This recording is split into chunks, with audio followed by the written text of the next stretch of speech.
Bonjour. L'invité de ce Bonjour. jeudi chez Art et Lettres à ICI Télévision est André Seleno, auteur du livre Comprendre l'art contemporain, art tactile, art sémiotique, paru l'été 2021 aux éditions Les mots en toile. André Seleno est diplômé en sciences de l'Université McGill. Il s'est orienté vers le journalisme et la critique d'art au cours des années 90. Il est collaborateur permanent en langue française et anglaise des revues Vie des Arts Montréal et Canadien Art Toronto entre 1997 et 2019. Il a préparé des reportages et des critiques autant sur des artistes actuels et des thèmes liés à l'art contemporain que sur des thématiques traitant de l'art classique et traditionnel. Il a collaboré fréquemment dans les journaux La Presse et Le Devoir sur des sujets artistiques et politiques.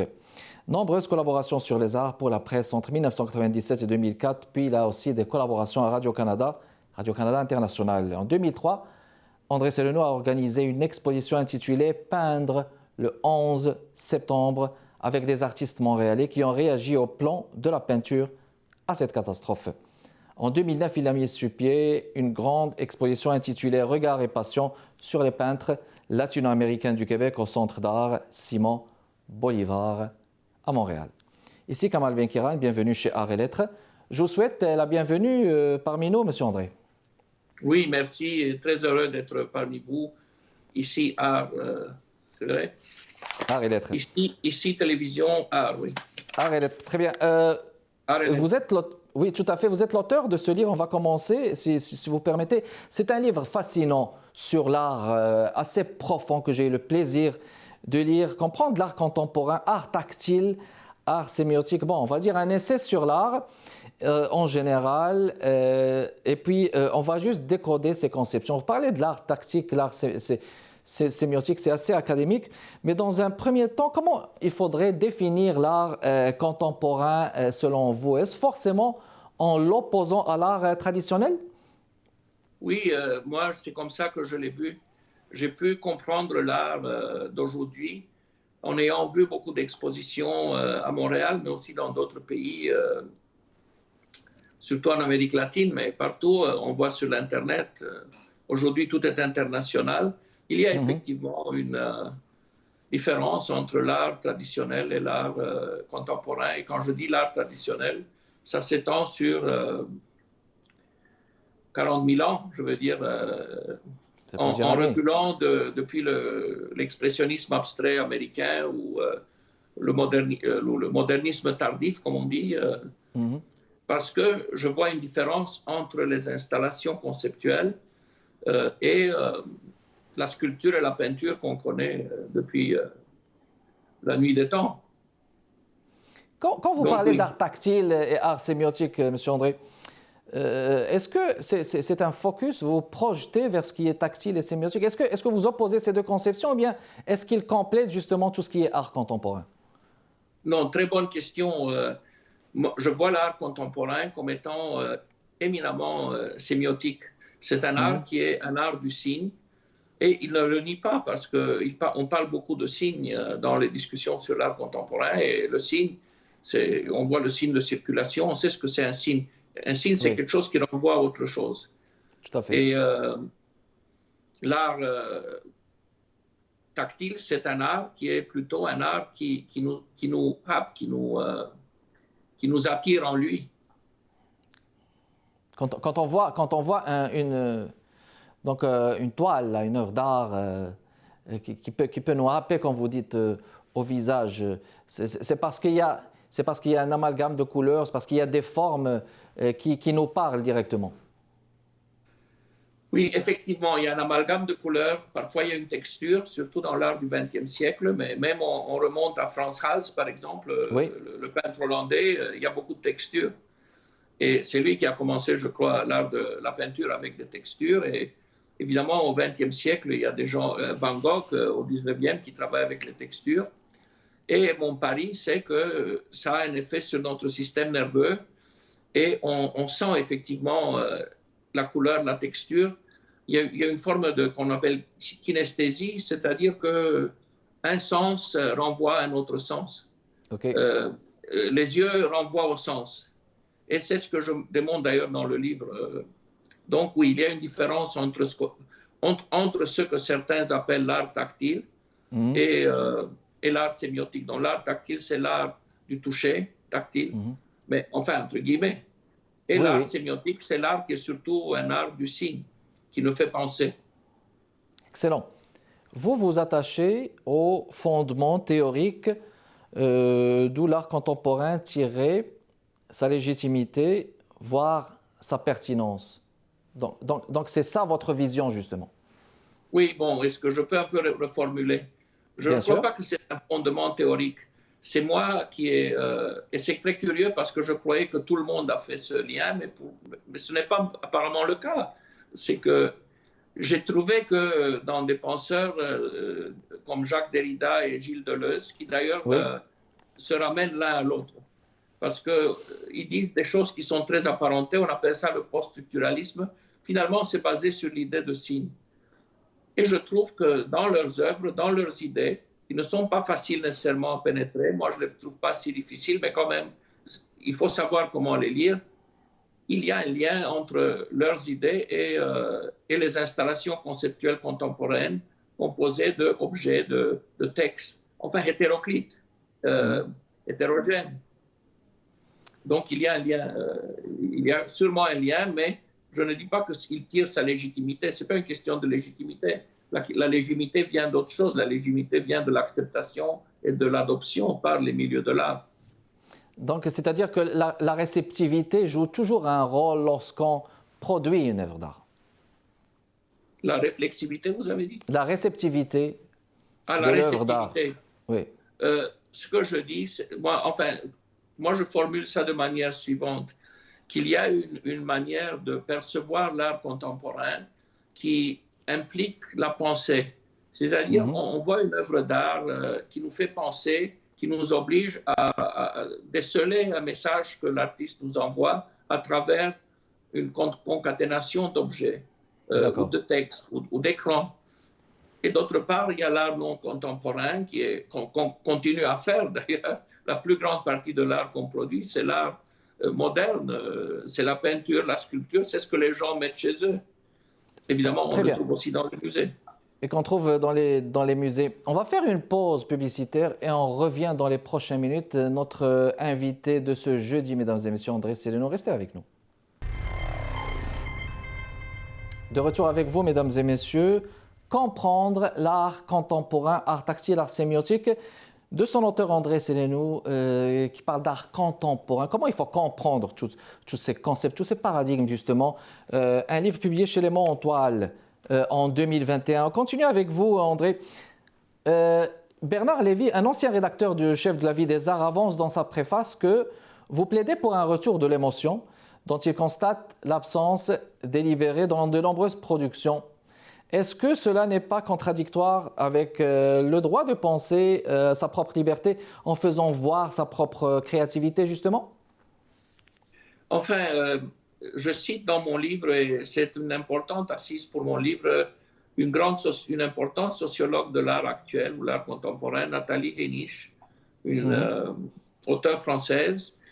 Elle écrit d'une manière assez mystifiante, qui m'intrigue, que l'art contemporain, donc l'art de la pensée, l'art du signe, est aussi un art qui c'est pas un art de l'individualisme, c'est un art de la ruche sociale, un peu d'une espèce de ligne plutôt rigide, imposée. C'est ce qu'elle dit, alors que l'art moderne, c'est elle encore qui le dit, c'est un art de la couleur, c'est un art tactile, un art du sentiment finalement, et un art de l'individualité, de l'individualisme. Et je la cite dans mon livre. C'est justement extrêmement intéressant au niveau sociologique, ce lien entre la perception et la sociologie et l'organisation sociale. Ça m'a vraiment intéressé. Et ça a ajouté... Donc, vous citez Nathalie Henich, qui vous ramenez ce point-là, celui du paradigme de l'art contemporain. Elle aussi, il parle du paradigme de l'art contemporain dans son livre publié en 2014. Qui serait le produit d'une société divisée, justement, dont les citoyens ne partagent plus de valeurs communes. C'est comme ça qu'il le définit. Oui, bon, c'est elle qui le décrit comme ça et je ne peux pas nier ce qu'elle dit. Est-ce que je suis tout à fait d'accord? Peut-être, c'est une manière de voir, mais ce qui m'intéresse, c'est cette opposition entre l'individualisme et une espèce de vision plutôt hiérarchique collective. Elle est intéressante, cette opposition entre l'individualisme et ce qui est collectif, parce que je pense que justement c'est un sujet de réflexion de la plupart des créateurs en ce qui est individualiste, et c'est ce qui nous mène vers ce qui est collectif. Comment est-ce que vous percevez les théories de l'art et ces contradictions par rapport au concept de l'art contemporain? Comment est-ce que vous les voyez, vous, André Sélénou? Vous m'avez lancé les théories de l'art. Les théories de l'art remontent aux Grecs, remontent à Aristote, à Platon. Oui. Je vais mentionner très brièvement, Aristote parle du mimétisme en art, en fait l'imitation, et on trouve ça jusqu'au 19e siècle. L'imitation dans le tableau, dans la sculpture. Ce n'est qu'avec le modernisme qu'il y a la photographie qui commence et on renonce à l'imitation. Ensuite, c'est Kant qui ramène quelque chose de romantique, plutôt moderne. Il y a le lien direct entre l'œuvre d'art et le spectateur, et qui ne passe plus par le signe, qui ne passe pas par le concept. Donc c'est l'art dont je parle, c'est l'art tactile finalement. Il y a d'autres théories chez Schelling, un romantique allemand, qui dit que l'art c'est le summum de toutes les expériences humaines, de la littérature, de la philosophie, de tout. L'art transcende tout. Et actuellement, moi j'ajoute, disons, cette analyse qui est très liée à l'impératif actuel de comprendre ce que c'est l'art contemporain, pour moi, à un niveau très perceptuel, le premier niveau. Pas au niveau nécessairement de la thématique, mais au niveau de comment on perçoit. Et ça me relie à toute une tradition de la pensée occidentale, ou je ne sais pas, de la pensée de la philosophie. C'est une tradition qui met l'accent sur la découverte de ce qu'on peut connaître et ce qu'on ne peut pas connaître. Donc, c'est qu'est-ce qu'on peut connaître en art, et comme premier niveau, c'est la perception. Et comme c'est de l'art visuel, c'est avec nos yeux. Ça me ramène à une question, André Sélénou, concernant justement l'art contemporain et traditionnel. Il y a des gens qui sont justement intéressés d'aller dans des musées, mais qui ne sont pas spécialistes là. Comment est-ce qu'ils peuvent, par exemple, faire la nuance entre ce qui est contemporain et ce qui est traditionnel? Je vous donne un exemple. Moi, si je me déplace dans une galerie, je vois une toile, par exemple, grande, avec des signes de l'urbanisme, des immeubles et des twins et tout ça. Est-ce que je peux considérer ça comme de l'art contemporain avec ce design évolué et modéré? Ça peut l'être. Si c'est quelque chose qui exige une espèce de réunion d'objets, d'éléments que vous devez faire mentalement, qui vous oblige à faire des liens et surtout qui impose cette thématique d'une certaine manière sur la physicalité ou la tactilité de l'œuvre d'art, je dirais que oui, c'est de l'art contemporain. Quand vous voyez des installations, je dis hybrides, discontinues, où vous devez faire un effort pour les comprendre, en général, c'est du dessin de l'artiste contemporain. Voilà, voilà. Et l'art moderne, par exemple, par excellence, serait une toile de Rothko, une toile de Van Gogh. Même si la toile de Rothko est abstraite, il voulait d'ailleurs que vous ayez une expérience quasiment religieuse en vous laissant happer par cette toile. Chez Van Gogh, c'est encore le tourbillon de la nature, de l'air, de la nuit. Donc c'est quelque chose qui vous attire, qui vous entraîne corporellement, entre guillemets. Très bien. Vous avez parlé au début de cette émission de grands monsieur de la sociologie et du signe comme Lévi-Strauss ou comme Deleuze et Derrida. Et vous abordez un chapitre justement sur Deleuze, Derrida et l'installation post-conceptuelle et l'apport de ces sociologues à l'art contemporain.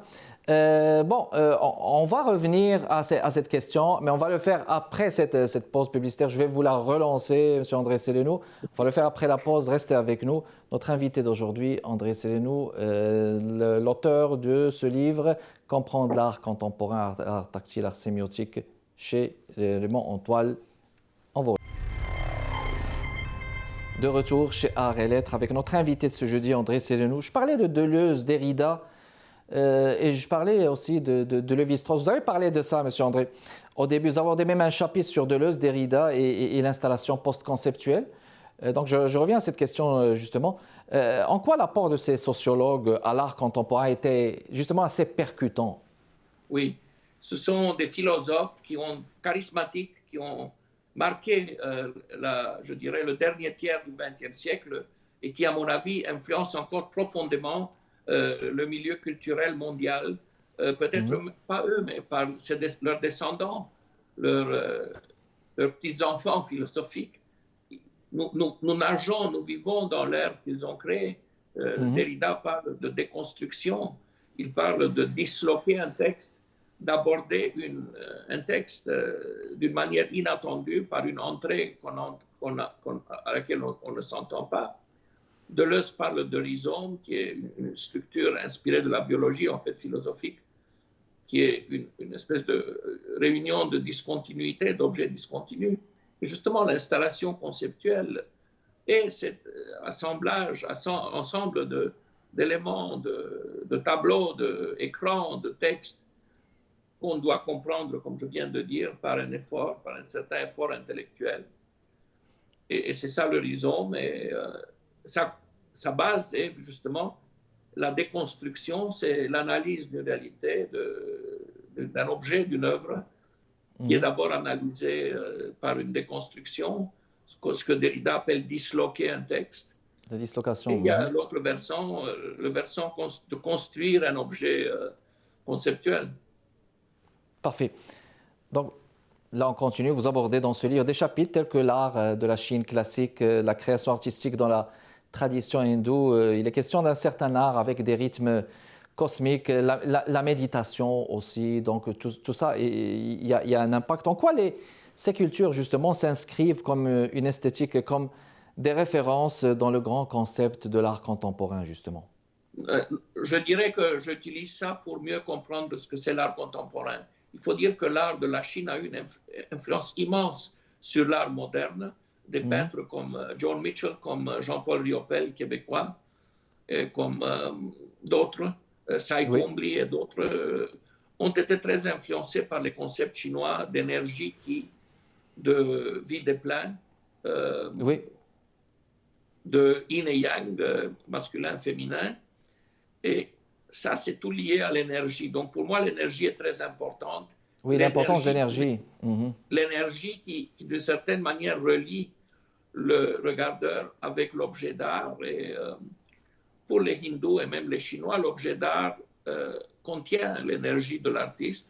Je ne sais pas si c'est scientifique et mesurable. Pour moi, c'est très important. On sent devant un rouleau chinois, devant une sculpture, que ce soit occidentale ou orientale, on sent l'énergie de l'œuvre d'art. Et c'est justement lié à l'aspect tactile. Donc, c'est l'art qui a une énergie. Je ne parle plus des sculptures érotiques hindoues, qui sont vraiment, c'est l'énergie qui sont universelles. Donc, pour moi, l'énergie est très importante en art, que ce soit l'énergie du cosmos qu'on voit chez les Chinois, l'énergie érotique. Et je mentionne ça pour mieux profiler, pour mieux donner un profil à ce que c'est l'art. Parce que j'ai une vision générale, universelle de l'art. Je crois qu'on est à un moment dans l'histoire où il faut tout assembler, tout réunir pour comprendre ce qui se passe. Ce qui se passe exactement. Bon, juste élargir. Là, le chapitre 7, je le trouve aussi fascinant. Vous ramenez à ce chapitre ces théoriciens du signe, quelques théoriciens du signe en art contemporain, Nicolas Bourriaud, l'artiste française Dominique Gonzalez Forester, Benjamin Bouchloche, j'espère que je prononce bien. Puis il y a le rôle de la mémoire, du langage, mais aussi la célébrité et la richesse des artistes qui sont le principal critère. Et parfois, j'ai comme l'impression que cette célébrité joue un rôle quand on évalue leur production et leur activité. Le cas de Andy Warhol. Andy Warhol, on lui a consacré, par exemple, un espace, je veux dire, beaucoup d'énergie médiatique il y a quelques années, je me rappelle. En quoi cela est authentique? Par exemple, si on prend l'œuvre de Andy Warhol, en quoi cela est percutant, par exemple, au niveau de la réception? Lui, c'était aussi un grand homme de marketing. Alors, c'était un génie du marketing et en plus situé à New York. Donc, c'est tous les éléments pour le rendre célèbre. Je crois qu'il avait une finesse dans l'exécution de ses œuvres. Il a introduit des idées comme la sérialité dans l'œuvre, la répétition de Soup Campbell, de Marilyn Monroe.